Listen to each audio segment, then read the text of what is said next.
Okay, hello folks, how's it going? Welcome back to the channel and welcome back to another one of our weekly id Invaded discussion videos. This is probably going to be a pretty big one since the reveal of John Walker finally happens, but before we get into all that, I do, as always, have to give a big thank you to those of you who shared last week's video over on Twitter. At Blue Rose Enigma, at JDubs Gaming, at Matt87Eagle, at Infamous519, at The Dubbed Casual, at Wizardo320, at Deep Not That Deep, at Clear Chicken, and at D Cherry Wolf. Thank you all so much for sharing last week's video over on Twitter, everybody, and if you too would like to have your name shouted out in next week's id Invaded video, then be sure to share this video around on the internet, and then tag me at JoJo Talks Too Much over on Twitter, and I will be sure to shout your name out in next week's video. Alright, so episode 11, Stormed.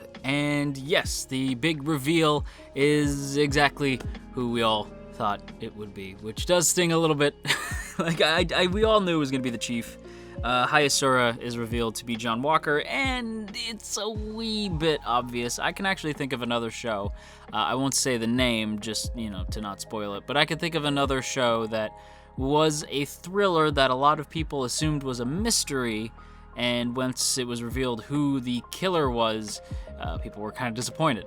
And I remember watching that as it was airing, and I kind of figured that, it was super obvious, but I wasn't, disappointed by it necessarily. I was just kind of like, yeah, I knew that. Awesome. Okay, I was right. And that's how I feel about this.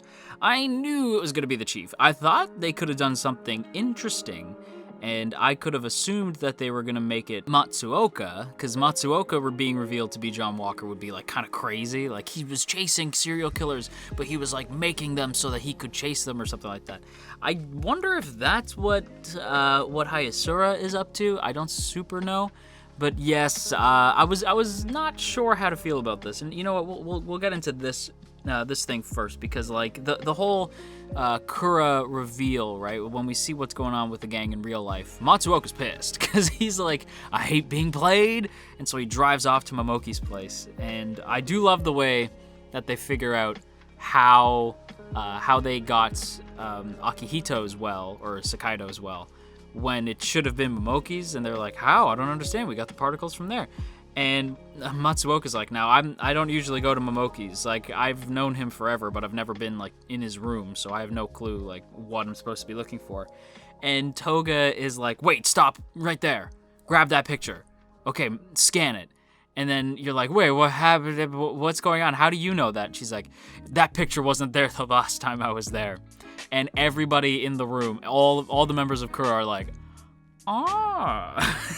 okay, good for you two. I thought that was kind of fun. But yes, it's then revealed that Hayasura is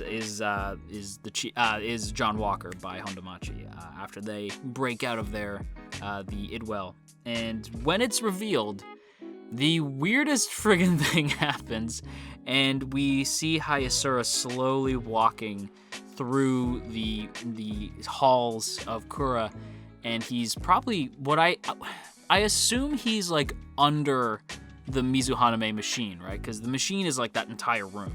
So I had to assume that he is keeping her at the core of the Mizuhaname. So he's probably just underneath it, or just underneath that room that they're in. And he walks in and he says how long has it been since I put you in here? And he looks up and he sees Kiki. And we're like, all right. That's weird, because it suddenly got really sci-fi up in here. And now, don't get me wrong, the show's already been very sci-fi, so that's not a surprise. Again, don't think I'm complaining. I'm just saying, whoa, I was not expecting to see Asukai in a straight-up, sci-fi looking suit, she's some kind of superhero, and she's, asleep and floating in mid-air, and she is basically the core of the Mizuhaname, which, again, a lot of us probably got. And the show was really hinting she is part of the Mizuhaname. So again, not a surprise, but I'm not disappointed by it either, because everything in this episode, while maybe not surprising, falls perfectly into place. And I have to give them kudos because while I saw it coming, I was watching it like, nice. Like, I wasn't like, oh man, I knew it was gonna be that. I was just like, hell yeah, I knew it was gonna be that. You see the difference? That's where I'm at. I'm not in, oh man, I knew that. It was, oh hell yeah, I knew that. Like, that's where I'm at. And I kind of dig it. I kind of like it. Because again, like, when you look at John Walker, even like the way that he behaves and like his appearance, Hyasura is the only person it could have been. I would have loved if we got like sidewinded and it was somebody else, but I will take it being the chief because again, it just falls perfectly into place. And while not surprising, I'm kind of all about it. But how did they arrive at that conclusion, my friends? This is the question. And we already know the answer to that. It's that they deduced it because they are great detectives. And I gotta say, of the three, I was genuinely surprised to see that Fukuda is easily, and I mean easily, the MVP of the trio. Like, while the other two are clearly better brilliant detectives than Fukuda is almost integral to taking down John Walker. Because, as an example, right, let's check in with Akihito and Fukuda's, their well, right, where they are. Fukuda, as it turns out, has arithmomania, which basically is sort of an offshoot of OCD, where you have this like compulsive desire to count things, and this plagued Fukuda, and he ultimately that's where he ultimately decides to drill into his head. And then one day meets John Walker, who says like, hey, drilled into your own head, you should drill into her head too. Like, wouldn't that make you feel better? And every time he's like, no, because it's just a dream, it's not real. So, and also like, that's messed up, but like, doesn't matter, because like, that's the character. He is a messed up character. But his arithmomania actually is handy inside of the Idwell because he actually remembers all the numbers that were laid out within Akihito's Idwell. And yes, I'm not saying Sakaido anymore because at this point, Sakaido, the brilliant detective, and Anaido, the brilliant detective, and whatever the hell Hondamachi's name was, most of those like personas are dead at this point, since now Akihito, Fukuda, and Hondamachi are all sort of like awake within the Idwell.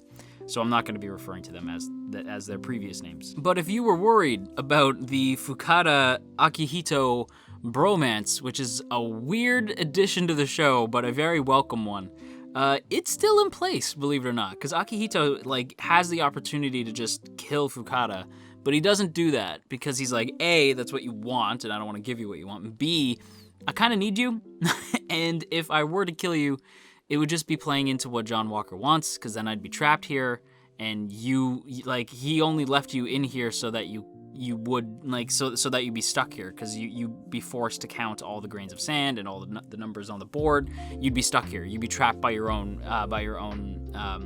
arithmophobia. You'd be stuck. So I like the idea that they're once again forced to work together.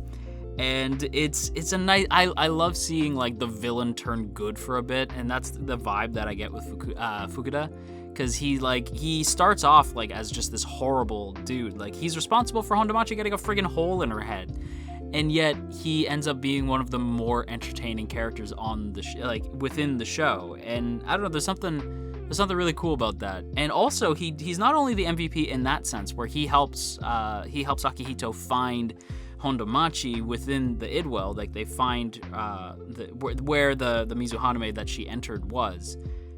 Even within Hondamachi's side of the Idwell, he's still helpful, even though he's not technically there. It's more of just like an echo of him, I guess.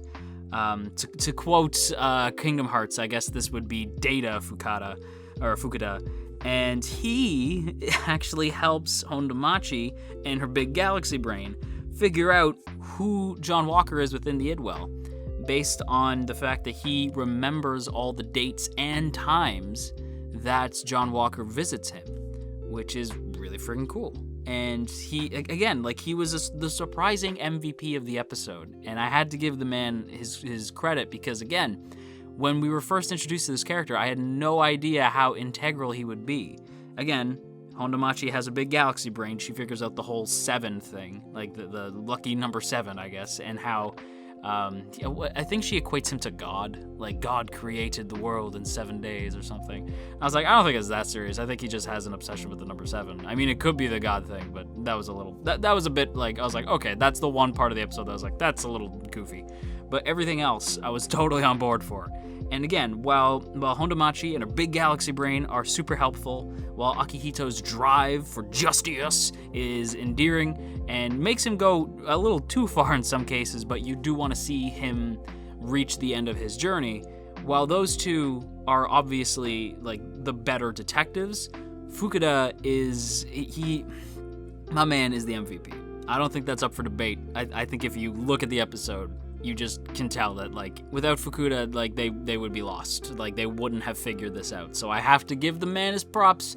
In this week's episode, you are the MVP. With that said, everybody, I'm gonna wrap up my thoughts here. This was a nice warm cup of tea. This is just like your solid, average, but still really good cup of tea. Like, this is what you come to Id Invaded for, and it's nice to finally know who John Walker really was. So I would say that this was a nice warm cup of tea. And that's it for today's video, everybody. So I hope you guys enjoyed. If you did, then be sure to go ahead and hit that like button and leave a comment down below, because it all pleases the almighty YouTube algorithm, which helps me out a ton. So if you choose to do so, kudos to you. And if you'd like to go that one step further to help the channel out, then go ahead and check out some of the mugs listed just under this video from our Teespring store. That is super appreciated. Or if you want to help out the channel more regularly, of course you can check out our Patreon, like these lovely people that you see before you.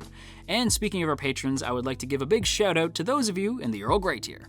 Zevi, Andrew, Branson, Calvin, Crowbar of Irony, Daniel, Digger the Fox, Dominic, Emily, Ionos, Urza, Ginkotaku, Godzilla Fan, No For Nothing, Maria, Marshall B, Mater, Mirth Mouser, Cell, Shadow Creative, Steven, Sakochi, Tristan, and Veridon. Thanks so much to all of you in the Earl Grey tier, as well as those of you in the Orange Pico tier. And if you too would like to join our T Squadron, then be sure to check out the first link in the description to check out our Patreon page, see all the cool rewards you can get over there, as well as access to our Patreon exclusive Discord for as little as $1 a month. Once again, I want to thank you all so much for watching today's video. I hope you guys have a great day, and until next time, you stay classy, AniTube, and wash your dang hands.